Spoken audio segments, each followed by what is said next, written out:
Good morning, everyone. I'm Megyn Kelly. It's Friday, March 7th, 2025, and this is your AM update. We just weren't treated right. We were ripped off as a country. I've been saying it for a long time. President Trump temporarily pausing some tariffs on Mexico, but promising the relief stops for every country come April 2nd. China publicly challenges Trump's tariff threats, but what's really happening behind the scenes? So that's easy to call out, the unfairness of that. California Governor Gavin Newsom breaking ranks with Democrats, calling boys and girls sports unfair. Is the sudden dose of common sense a sign of larger political ambitions? Texas Congressman Al Green censured for his outburst, but that's not the end of the story. Dozens of other Democrats now at risk of losing their committee assignments. All that and more coming up in just a moment on your AM update. When it comes to grocery shopping and meal planning, it's often stressful and time-consuming. Between busy schedules and personal demands, finding the time to shop, plan meals, or cook healthy dishes from scratch is challenging. On top of that, maintaining special dietary needs and health goals can feel overwhelming. But now there's Hungryroot, the easiest way to eat healthy. Hungryroot acts as a personal shopper and nutritionist combined. It handles everything from weekly grocery shopping to meal planning, offering personalized recommendations based on individual tastes, preferences, and health goals. From smoothies and snacks to full meals, all offerings are healthy with no artificial sweeteners or preservatives. Only top quality ingredients are used, making healthy eating easy and delicious. Take advantage of this exclusive offer. For a limited time, get 40% off your first box, plus get a free item in every box for life. Hungryroot.com/MK. Use the code MK. Hungryroot.com/MK. Code MK to get 40% off your first box and a free item of your choice for life. Hungryroot.com/MK. Code MK. President Trump pausing some tariffs on Mexico until April 2nd, when reciprocal tariffs kick in for everyone. All Mexican goods under the U.S.-Mexico-Canada trade agreement, signed under the first Trump administration to replace NAFTA, granted reprieve. President Trump posting to Truth Social, quote, "I did this as an accommodation and out of respect for President Sheinbaum. Our relationship has been a very good one, and we are working hard together on the border, both in terms of stopping illegal aliens from entering the United States and likewise stopping fentanyl." The markets continuing to slide in reaction to the back and forth actions. President Trump reacting to the market drop from the Oval. Well, a lot of them are globalist countries and companies that won't be doing as well because we're taking back things that have been taken from us many years ago. We've been treated very unfairly as a country. We protect everybody. We do everything for all these countries. And a lot of these are globalist in nature. You know, they have, if you're outside of the United States, it's going to be a little bit different. We just weren't treated right. We were ripped off as a country. I've been saying it for a long time. Democrats highly critical of the tariffs, arguing the economic uncertainty is harming their constituents. His tariffs on allies like Canada will raise prices on energy, lumber, and cars. Average American families can expect that these Trump tariffs are going to cost them about $2,000 annually. So considering the president ran on a platform of bringing down costs, he seems to be doing exactly the opposite. Trump started this. This is not only going to put, pain and suffering for Canadian families. It's also going to be for Minnesota families and families all across the United States. Public support for tariffs falling along party lines. An Economist YouGov poll showing 68% of Republicans support a 25% tariff on Mexico versus only 11% of Democrats. On CNBC, Commerce Secretary Howard Lutnick pressed about the seemingly chaotic thinking of the White House. First, the tariffs were announced, then paused, then implemented, now paused again in some capacity. Are you unsure of what President Trump wants? I speak to him all the time. You've got to be kidding me. The president knows exactly what he wants. We know exactly what he wants, and our job is to try to execute exactly what he wants. You communicated fully with your counterparts in Mexico and Canada, for example, exactly what the president wants, I assume. Like yesterday and the day before yesterday, of course. Like, come on. Mr. Lutnick telling NBC this month it's all about fentanyl. But beginning April 2nd, attention turns to busting down trade barriers throughout the world, especially with China. At the Economic Club of New York, Treasury Secretary Scott Bessent laying out the fuller strategy with President Trump's upcoming tariff wars. I know it's what President Trump believes. He believes three things. One, that it is a good source of revenues. 2, it protects our important industries and the employees. And 3, he's added the third leg to the stool, and he uses it for negotiating. The popular argument against the Trump tariffs, even from right-wing economists, is they're a tax on American consumers and increase costs on American businesses. Economist Vance Ginn, who worked in the OMB in the first Trump administration, writing in the Courier-Journal, quote, "A trade deficit is not a sign of economic weakness. It reflects strong capital inflows and consumer purchasing power. Trying to fix it with tariffs only distorts markets and raises costs." President Trump argues that global free trade doesn't really exist because countries like China with authoritarian governments don't play fair. More from Secretary Bessent.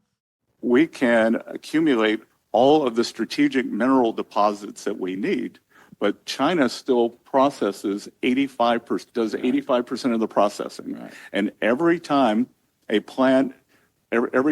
private sector company tries to stand up a processing facility outside of China, China drops their prices and puts them out of business. Right.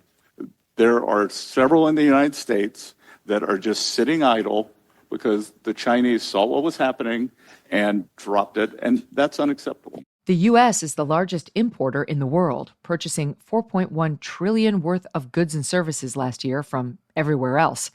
Mr. Trump believes the U.S. can leverage that massive purchasing power to force other countries to bend to his will. Americans have a lot of money to spend. If you want access to this market, you either deal with a tariff or build your factory here. Secretary Lutnick spells it out on CNBC. If you want to buy things from other countries and you want to bring it into America, then the price is going to rise. But if you make it here, then of course the price won't rise. So make it here. An Apple who builds it all in China. Why are they building it all in China and giving us our iPhone? Why don't they make it here? Wages are lower over there.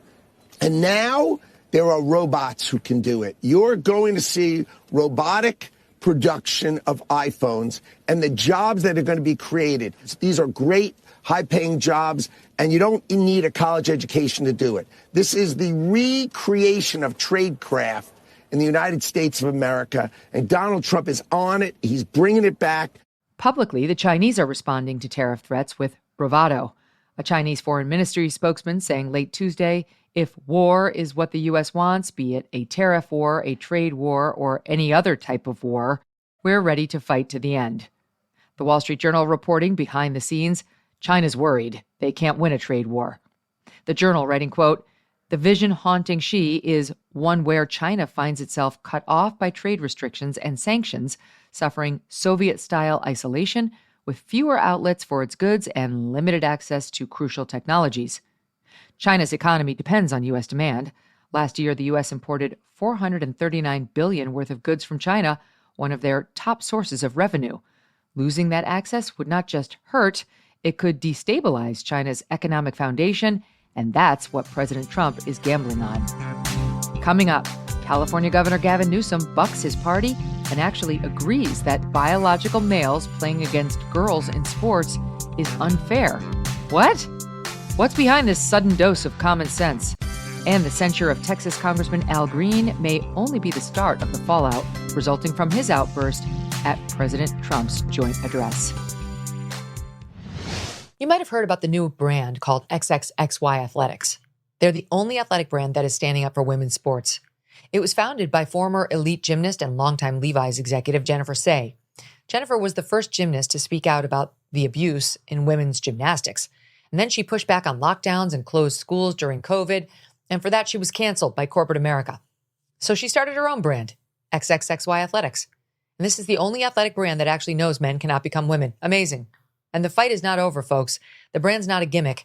They make world-class products, including super soft sweats and performance wear, including leggings and workout tees that hold up to the toughest workouts.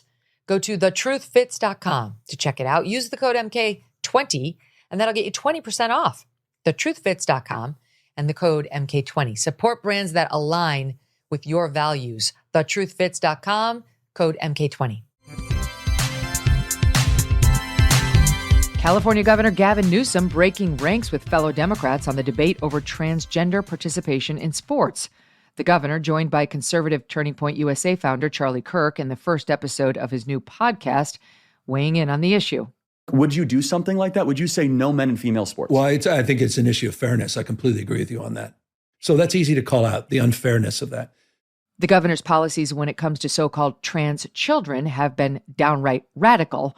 Last week, every single Senate Democrat voted against advancing the Protection of Women and Girls in Sports Act, a bill banning men's participation in women's sports. A January New York Times poll shows 70% of Democrats are against allowing biological males into women's leagues. House Minority Leader Hakeem Jeffries, who also voted against the bill, stumbled in his response to Governor Newsom's new stance. I want to ask about California Governor Gavin Newsom's comments saying that Democrats were in the wrong for allowing transgender athletes to compete in female and girls sports. What is your response to that after Democrats had opposed the women and girls in sports? I haven't seen his comments. What Democrats opposed was unleashing sexual predators on girls throughout the United States of America. Reaction from Governor Newsom's fellow Democrats ranging from anger to disappointment. A joint statement from the leaders of the California Assembly and State Senate LGBTQ caucus saying, quote, "We woke up profoundly sickened and frustrated by these remarks." It's not the first time in recent weeks the governor rejected far-left policies. In February, Mr. Newsom vowed to veto a bill banning California prisons from cooperating with ICE. The moderate pivot leaving many suspicious that Governor Newsom is eyeing a title bump come 2028. Democrat Congressman from Texas, Al Green, officially censured by the House of Representatives for his outburst during President Trump's joint address. 10 Democrats joining with Republicans to reprimand the congressman in a final vote of 224 to 198. Just 10 Democrats. Once the censure resolution is passed, the offending party is to stand before the chamber while the resolution is read. A group of several dozen Dems staging a protest of their own. Representative Al Green be censured with public reading of this resolution by the Speaker.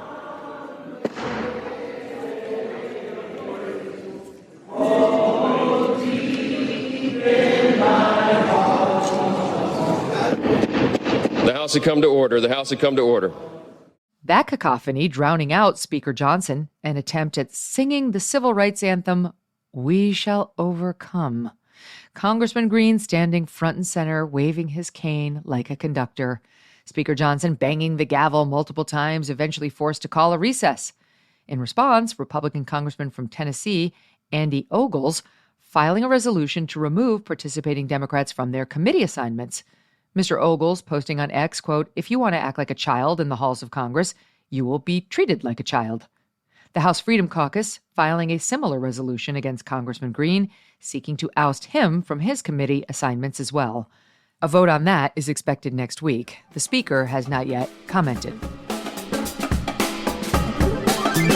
Liberal darling Lin-Manuel Miranda pulling musical Hamilton from its upcoming run at the Kennedy Center.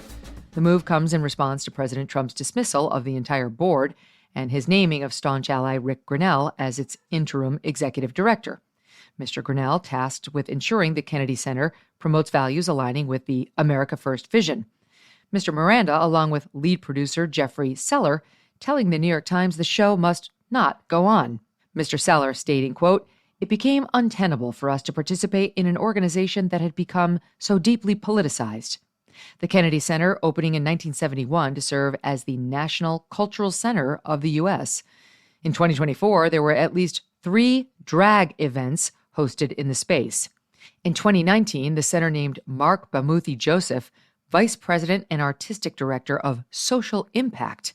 In 2017, prior to that appointment, the Kennedy Center commissioned Mr. Joseph to write the play Pelota. The Boston Globe called that show, quote, "a poetic and impassioned meditation on race, on racism, and on the experience of immigration." Rick Grinnell responding to Lin-Manuel Miranda on X, quote, "This is a publicity stunt that will backfire. It's clear he and Seller don't want Republicans going to their shows. Americans see you, Lin." And that'll do it for your AM update. I'm Megyn Kelly. Join me back here for the Megyn Kelly Show live on SiriusXM Triumph Channel 111 at noon East, on youtube.com/Megyn Kelly, and on all podcast platforms.